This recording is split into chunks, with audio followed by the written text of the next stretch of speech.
About that time, King Herod arrested some people who belonged to the church. He planned to make them suffer greatly. He had James killed with a sword. James was John's brother. Herod saw that the death of James pleased some Jews, so he arrested Peter also. This happened during the Feast of Unleavened Bread. After Herod arrested Peter, he put him in prison. Peter was placed under guard. He was watched by 4 groups of 4 soldiers each. Herod planned to put Peter on public trial. It would take place after the Passover feast. So Peter was kept in prison, but the church prayed hard to God for him. It was the night before Herod was going to bring him to trial. Peter was sleeping between 2 soldiers. 2 chains held him there. Lookouts stood guard at the entrance. Suddenly, an angel of the Lord appeared. A light shone in the prison cell. The angel struck Peter on his side. Peter woke up. "Quick," the angel said. "Get up." The chains fell off Peter's wrists. Then the angel said to him, "Put on your clothes and sandals." Peter did so. "Put on your coat," the angel told him. "Follow me."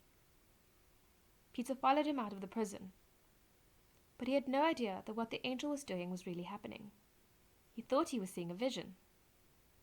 They passed the first and second guards. Then they came to the iron gate leading to the city. It opened for them by itself. They went through it.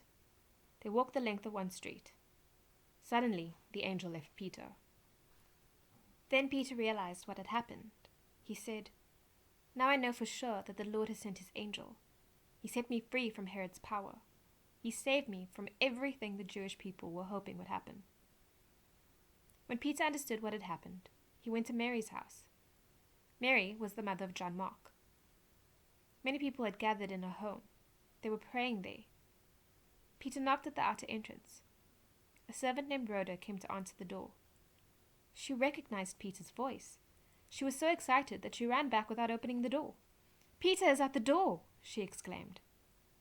"You're out of your mind," they said to her. But she kept telling them it was true. So they said, "It must be his angel." Peter kept on knocking. When they opened the door and saw him, they were amazed. Peter motioned with his hands for them to be quiet.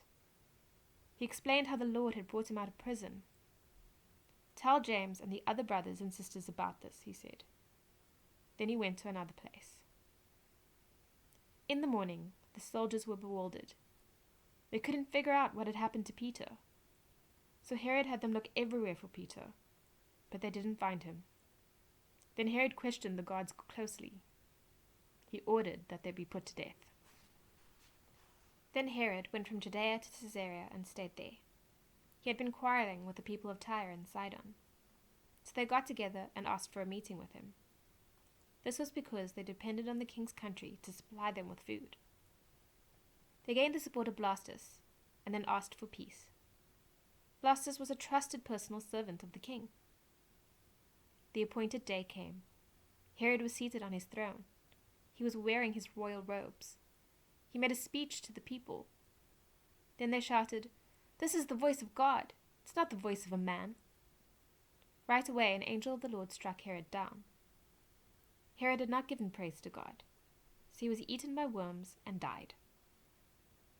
But God's word continued to spread, and many people believed the message. Barnabas and Saul finished their task. Then they returned from Jerusalem.